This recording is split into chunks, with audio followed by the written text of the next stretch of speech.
John, can I ask you to lead the second point here? Incorporation of carbon Well, markets. I will, and I'm thinking, talking about valuation, and right now the fact that under the current market structures, solar and wind are the cheapest assets on the grid. But imagine if markets were actually fair, because markets are not fair, because we're not incorporated into those markets a very, very important cost, and that is the cost of carbon.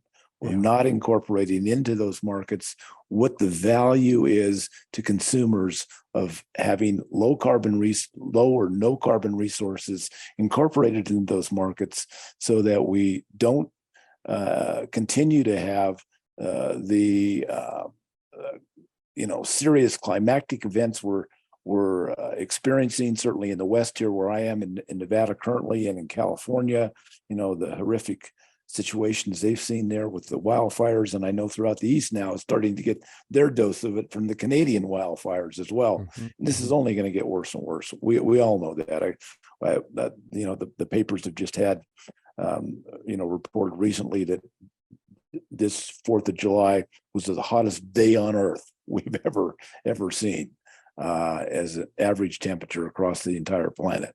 Yeah. So having been doing this work for 22 years like you have, John, it's the science has been pretty reputable throughout this entire journey, and sadly we're living in the existence of the science. So let's externalizing the cost of your generation seems to be something that many of the fossil combustors have been allowed to get away with. But your second suggestion here in solutions is around actually internalizing that cost, which would make solar and wind even more competitive. Absolutely. And that's why, I would like to be an optimist like my friend Neil Chatterjee, and I hope we can be optimistic, but I think to actualize that optimism, we really have to get realistic about what are the prices and costs to society of these things that are not now internalized, but are externalized. And so that's why I put incorporating the price of carbon into markets as a second critical feature here. John, in your modeling, a very quick question for you, John, and maybe to Neil as well. When we discuss a carbon market, obviously we've seen Europe try and stop around getting the right price and allocation of allowances, et cetera. In your mind, what's the starting point? Is it $50 a ton? Is it $100 a ton? Where do we start? Or do we just start a buyer seller market and go for it? I've read a number of academic treatises on this, and some people suggest we perhaps should start at a very high price, several $100s a ton, and if necessary, then work backwards, work down to a lower price as more and more low carbon resources get into the system ultimately, and drives out these fossil fuel based resources. I don't think it would take that long if we did incorporate a fairly high price, $80, $100 a ton plus into the system to drive out the remaining fossil fuel resources. And certainly they're already being driven out by the current low prices.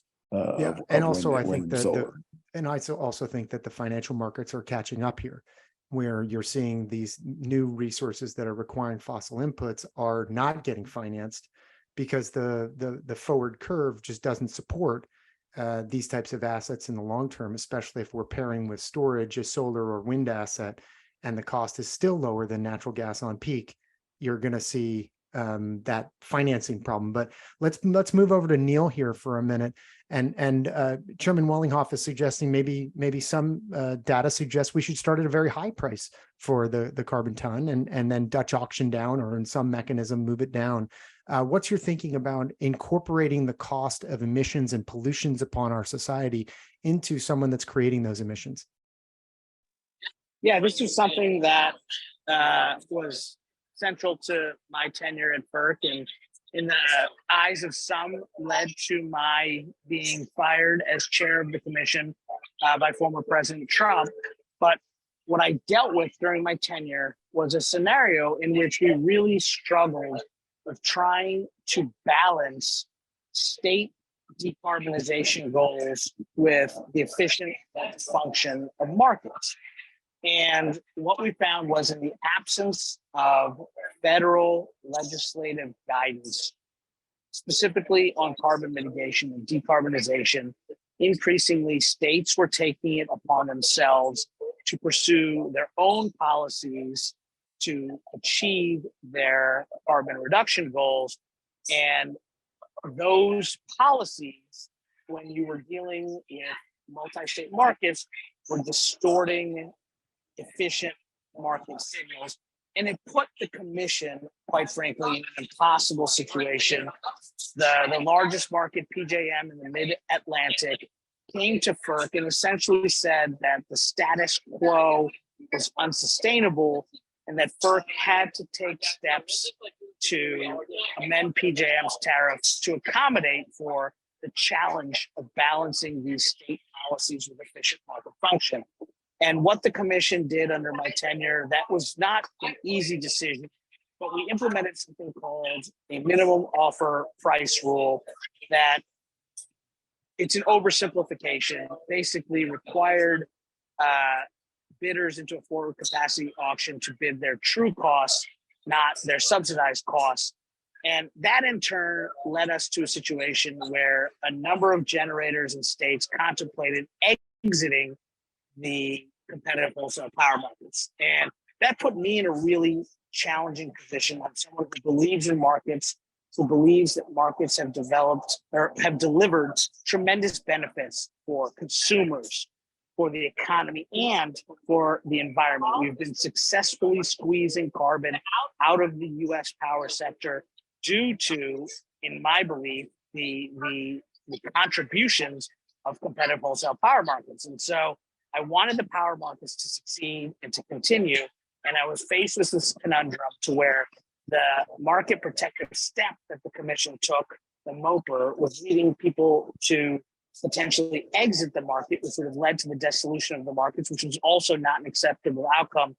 And I found myself in this impossible situation. And after much research, study, analysis, and talking to the foremost experts on the planet, came to the conclusion that a transparent price on carbon was the most effective way to enable that balance to occur, to enable states that wanted to meet their decarbonization goals to do so while still providing accurate market signals. Now, I take a little bit of a different viewpoint on this than Chairman Wellinghoff, in that I didn't want to put FERC in a position of using its powerful authority under Section 206 to impose a price on carbon and potentially set that price. My approach was to enable the markets and enable an RTO or an ISO or a state that wished to incorporate a price on carbon to come up to the commission via the Section 205 process, but to create a legal basis to make clear that FERC could make a determination on whether such a tariff amendment were just and reasonable.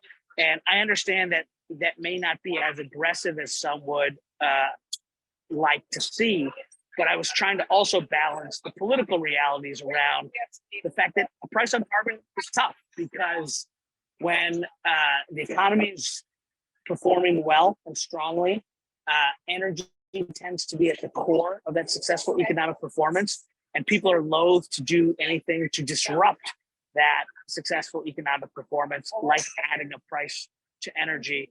And when the economy is struggling and people are hurting, energy prices tend to, be sensitive, and policymakers are loath to add an additional cost in that time. So there's never a good time politically to talk about a price on carbon, unfortunately.